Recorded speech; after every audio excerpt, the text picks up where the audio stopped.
From the Husker Hawkeye Midwest Security Lamination Studio, I'm Travis Justice. Dr. Rob Zadiska back with me again. And Dr. Rob, the Hawkeyes coming off a bye week, going to Happy Valley. But if you look at one team Kirk Ferentz has owned since he's come to Iowa, it's been the Penn State Nittany Lions. 8-1 over the last 8-2 over the last 9-10 years here.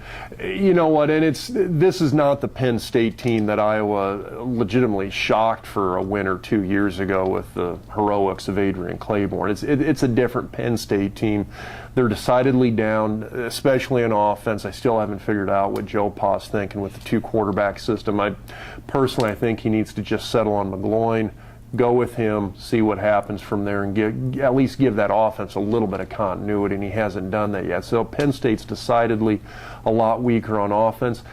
They're good, but they're not great on defense. Really? People would argue with you on that. Yeah, I still don't think they're a great defense. Well, here's my argument. Indiana, of all people, got a couple of scores against them, and Indiana's horrible. Now, the thing that's really going to hurt him is losing a guy like Michael Mauti. He was a great linebacker, leading tackler last year.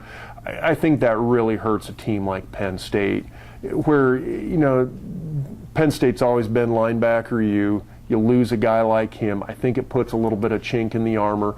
I didn't say they're not a good defense. They are a good defense. They're not a great defense, and I don't think they're going to be able to match up with Iowa right now, especially if Iowa does what they've done best their last couple of games, where they've utilized that no-huddle, more of a passing-based offense, just to take advantage of the strengths that they have right now. The Hawks coming off a bye week. How much can get done in that bye week and leading into a game, going on the road in front of 110,000 people? It depends upon the team, and it depends upon the coach. And with a guy like Kirk Ferentz, I think it really helps a lot. He's a guy who is very in tune to preparation.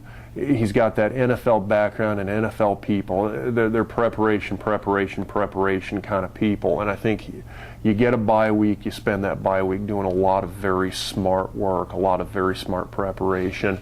I think it helps a lot, especially, you say, going into a place like Penn State, although I will say the Penn State crowd and the Penn State environment, you lose a little bit of it being a daytime game. It's one of the best night venues in the Big Ten.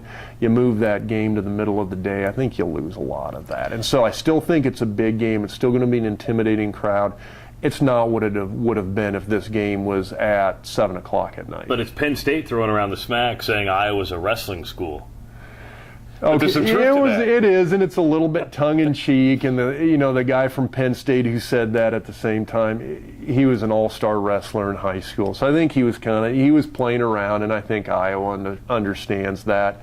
At the same time, Iowa's a pretty darn good wrestling school. Penn State, pretty darn good wrestling school as well. He's Dr. Rob Zadiska. I'm Travis Justice. Thanks for watching. Look for more coming up on HuskerHawkeye.com.